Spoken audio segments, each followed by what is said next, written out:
As imagens que você vai ver a seguir são inéditas. Essa sequência de imagens, que até o momento não foi exibida em nenhum canal de televisão, mostram Lula, alguns de seus ministros e alguns integrantes do PT no Palácio do Planalto no dia 8 de janeiro de 2023. Inicialmente eu vou mostrar essas imagens explicando o que aparece em cada uma delas, essas imagens que agora foram disponibilizadas publicamente, na íntegra, todas as imagens das câmeras de segurança do dia 8 de janeiro de 2023 do Palácio do Planalto. Esta primeira câmera, que tem uma imagem em um formato um pouquinho diferente do habitual, mostra a chegada de Lula ao Palácio do Planalto. Isso aconteceu às 21 horas e 24 minutos. As imagens dessa câmera, inclusive, possuem áudio, então aumente ao máximo o volume do seu aparelho para ouvir parte do que foi dito nesse ambiente.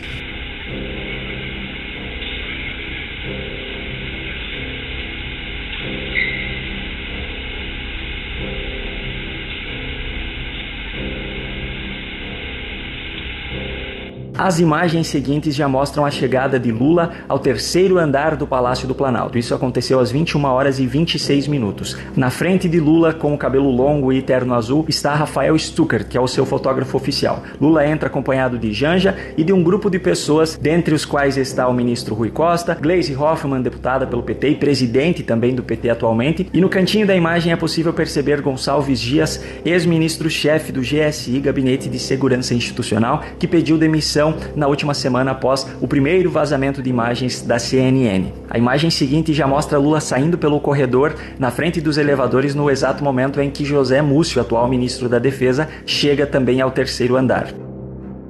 Segundos após a passagem do presidente e daquele grupo de pessoas, é possível ver Gonçalves Dias passando na mesma direção. Essa outra imagem aqui é da câmera de segurança do Salão Nobre, que também mostra parte desse deslocamento do grupo de pessoas. Enquanto isso estava acontecendo, ainda naquela sala que faz parte do gabinete presidencial, é possível ver uma conversa bem no pé do ouvido entre essas duas pessoas aqui. Sugiro, inclusive, que você tente fazer leitura labial, repassando alguns trechos desse vídeo. Essa outra imagem, às 21 horas e 28 minutos, mostra Gleisi Hoffmann, presidente do PT, e o deputado também do PT, Lindbergh Farias, voltando àquela sala anterior. Às 21 horas e 31 minutos, Lula aparece no mezanino do Salão Nobre. E na sequência, Lula aparece novamente nessa câmera aqui, que tem como nome Sala PG. E daqui ele seguirá para o corredor acesso leste do Palácio do Planalto. Aqui na imagem do corredor acesso leste é possível ver Lula passando com o fotógrafo Rafael Stuckert à sua frente. Logo atrás de Lula é possível ver também Gonçalves Dias mais uma vez e um pouco mais atrás você verá Janja também. Tudo isso aconteceu às 21 horas 32 minutos por volta de 40 segundos. Às 21h33 é possível ver José Múcio voltando àquela sala PG. É possível identificar também Randolfo Rodrigues, que é senador pelo partido Rede, e também o ministro do Trabalho e Emprego, Luiz Marinho, que faz parte também do Partido dos Trabalhadores. É possível ver também às 21h33 essas pessoas que acabaram de voltar à sala conversando nesse ambiente.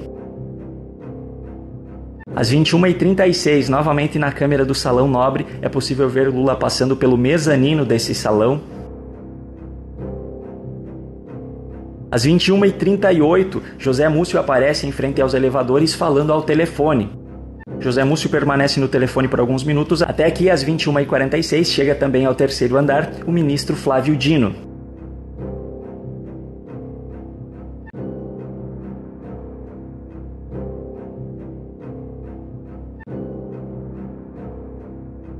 Flávio Dino inicialmente conversa com José Múcio e aqui eu vou deixar que você veja um pouco da conversa entre os dois. À esquerda dessa imagem é possível ver Gleisi Hoffmann escorada no balcão, mexendo no celular. Quem está sentado de camisa branca aqui na esquerda é Lindbergh Farias.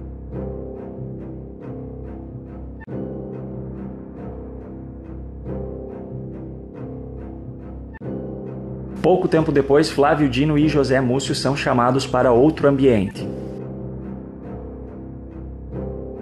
Cerca de um minuto mais tarde, Flávio Dino já está novamente nessa mesma sala, conversando com Randolfo Rodrigues, com Gleisi Hoffmann, também com Lindbergh Farias. Às 21h57, Gleisi Hoffmann e Luiz Marinho saem da sala por um momento e conversam em particular em frente aos elevadores.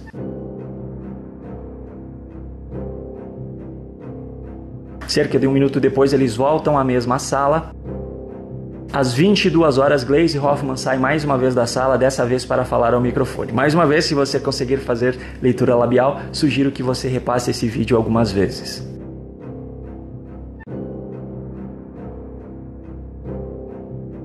Enquanto Gleisi ainda está no telefone, é possível ver Rui Costa, José Múcio e Flávio Dino deixando a sala e entrando no elevador. Às 22 horas e 1 minuto, Gleisi Hoffmann volta para a mesma sala. Às 22h14, Gleisi Hoffmann, Randolph Rodrigues e Lindbergh Farias deixam o terceiro andar do prédio. E essa última imagem, que é das 22 horas e 22 minutos, mostra Lula embarcando novamente no seu veículo e deixando o Palácio do Planalto.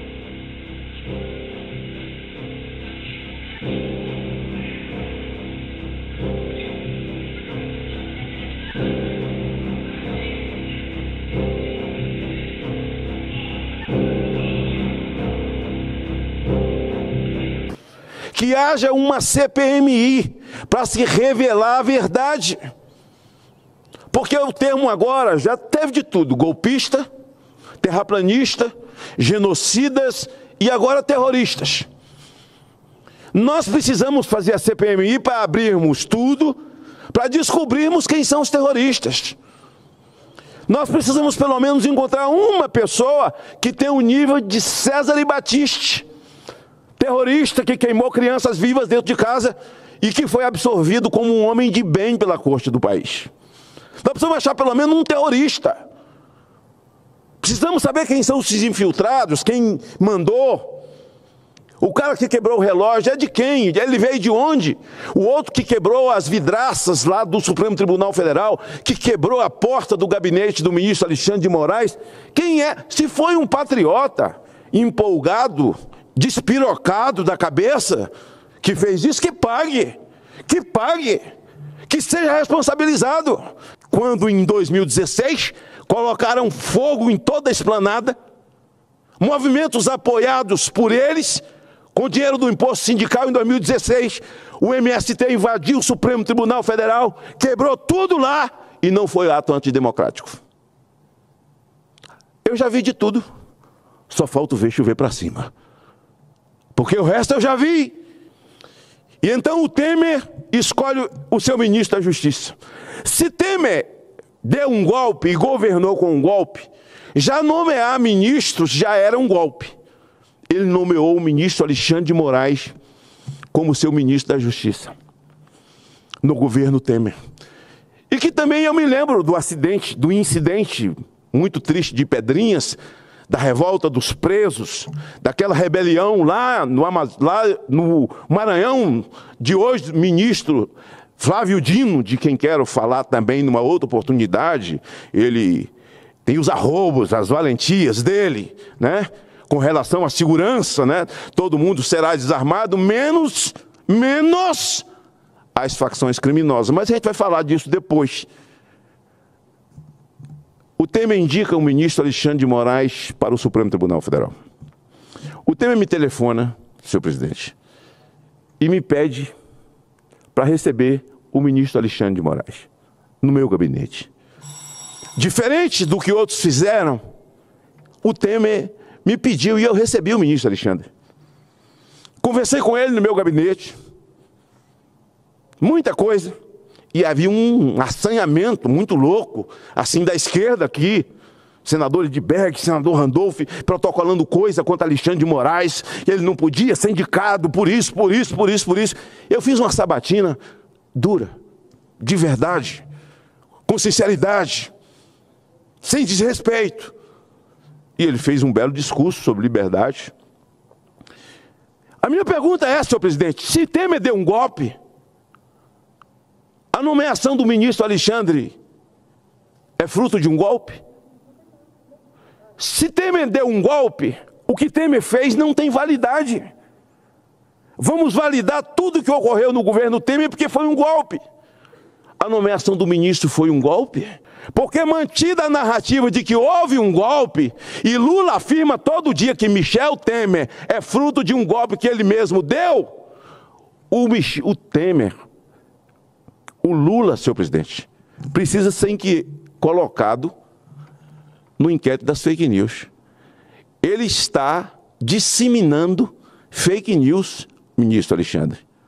Em todo lugar onde vai, que Temer deu um golpe. Ora, se Temer deu um golpe, não deu. O processo foi legal. Processo legal, rito legal. Não foi golpe. Então o golpe seria indicação do ministro. Então vamos invalidar as decisões, invalidar o Temer, invalidar a reforma trabalhista, a reforma previdenciária que foi feita. Tudo será invalidado. Ou o Lula precisa ser colocado no inquérito das fake news, ou então nós vamos ter que reinventar o Brasil.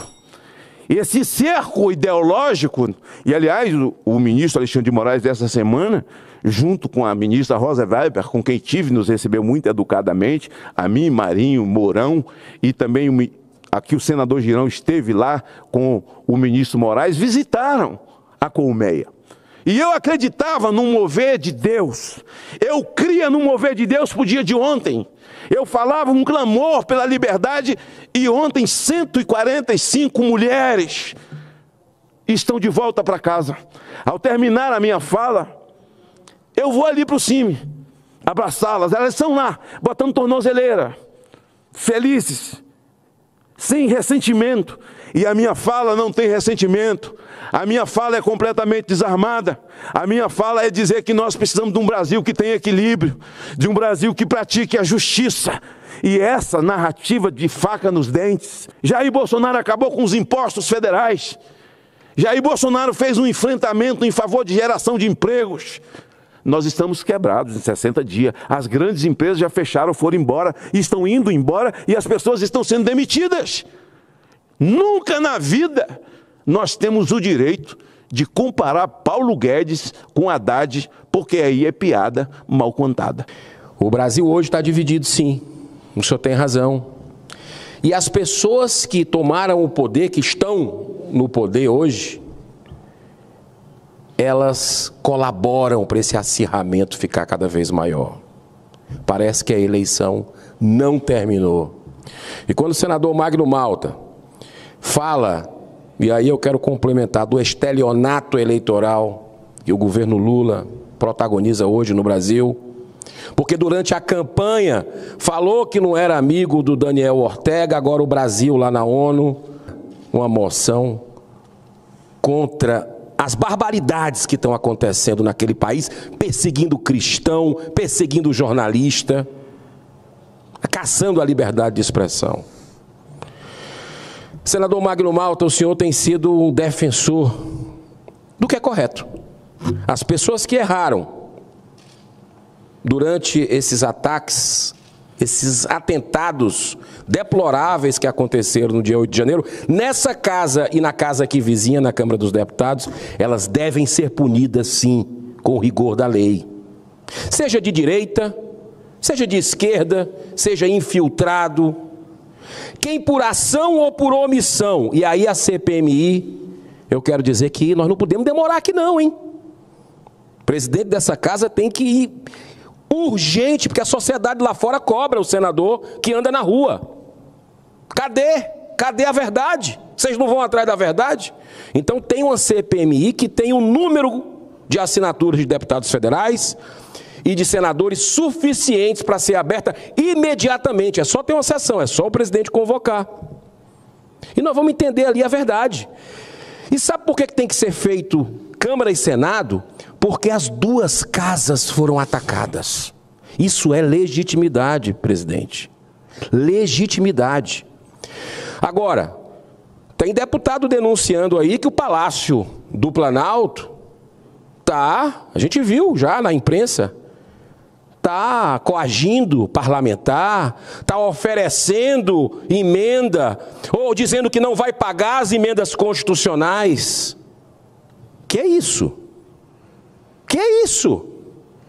Quem é que tinha discurso anos atrás contra essa questão aí de sabotar a CPI para não investigar? Que queimava ex-presidentes da República que faziam esse jogo sujo de não deixar a verdade vir à tona. Nós vamos fazer o que tiver ao nosso alcance. Pode contar comigo, senador Magno Malta, para que essa CPMI ocorra e que a verdade, a gente sabe, ela vai prevalecer. Nossa, na sabatina do ministro Alexandre de Moraes, eu me lembro, e ele também se lembra, como a esquerda se movimentou, como protocolou coisas como ele, quilos e quilos de documentos, quilos e quilos de entrevistas, e assim de uma maneira assim, canina contra ele. Mas eu o recebi educadamente. Recebi as mesmas coisas, mas acho que o debate lá, e nós temos que colocar isso em lei, quando votarmos que mandato de ministro supremo tem que ser 8 anos, é igual o cara faz um TCC, você faz a faculdade, depois tem uma banca de professores para te examinar. Então, a sabatina de um ministro supremo tem que ser feito um TCC, tem que ser proibido esse lobby de gabinete em gabinete, tem que meter uma quarentena, o cara só no dia vai chegar para ser sabatinado, para que ele ponha a verdade dele verbalizada, para que entre em ata e haja em taquigrafia e filmagem, como tem de todos, para que amanhã, ao sair daí, espero que essa nova proposição de mudança na Constituição e nesse procedimento, diga que o indivíduo que ao chegar àquela casa com o título de guardião da Constituição, ao sair, ao resvalar daquilo que disse na sua sabatina, automaticamente está tirado. Porque é uma coisa vitalícia, eterna, quase que eterna, e ninguém pode levantar a voz. Você não pode atacar ninguém na sua honra, na sua moral, nos seus princípios, mas esta casa, como a casa da federação, constitucionalmente, é ela. Por isso nós esperamos a sensibilidade, porque uma CPMI, ela nasce sozinha. E a assinatura na Câmara está instalada. Acabou, não depende de ninguém. Ela se auto-instala. Ela só precisa ser lida. E há essa sensibilidade. E hoje, a exemplo desse imposto da energia, de que Cleitinho falou aqui, lá na ponta, que as pessoas estão cobrando e vão sofrer, da mesma forma, o povo do Brasil está cobrando essa investigação. Eu tenho muito interesse, porque eu quero saber quem é que são os terroristas. Eu quero saber quem são os colegas de César e Batiste, que esteve aqui depedrando essa casa, o Supremo, botando fogo, quebrando e esmurrando porta, porque tem que pagar, tem que ser responsabilizado. Então, toda CPI, todo mundo está no governo, quer tirar as assinaturas, senador Girão. Isso vai ser para a eternidade, até Jesus voltar. Eles estão lá fazendo isso. Mas nós esperamos que haja dignidade, vergonha na cara de quem assinou.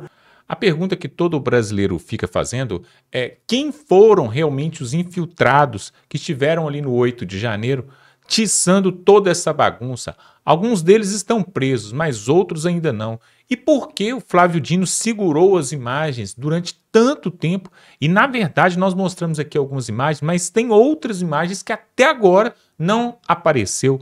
E nós queremos saber também por que o Lula, no dia que aconteceu esse atentado, de forma bem interessante, curiosa, ele fez uma viagem por interior de São Paulo e não estava ali, só ele não estava ali justamente na hora do golpe, do fatídico golpe. Será que tinha alguma informação? Será que já sabia do que ia acontecer? A verdade, pessoal, é que quem recebeu um grande golpe foi o povo brasileiro.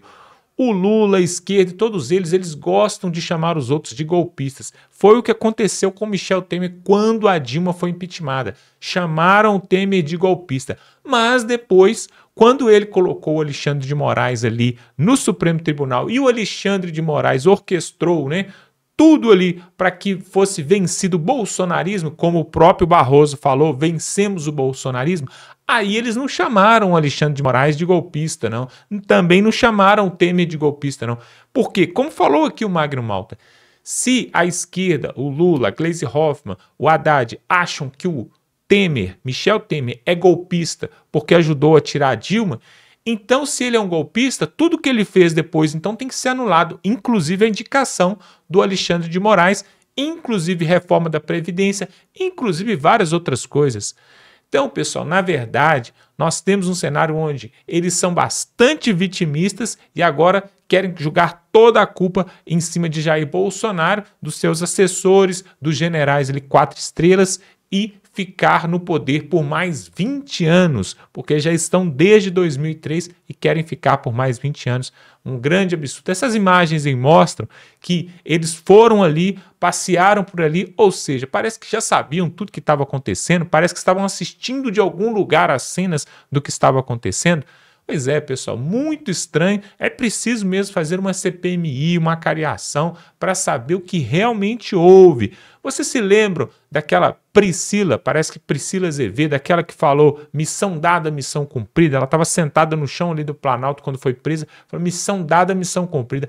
Para quem que foi essa missão que ela fez? De quem que ela estava recebendo ordens? É isso que nós queremos saber, porque o Jair Bolsonaro estava lá nos Estados Unidos, não estava dando ordem em ninguém.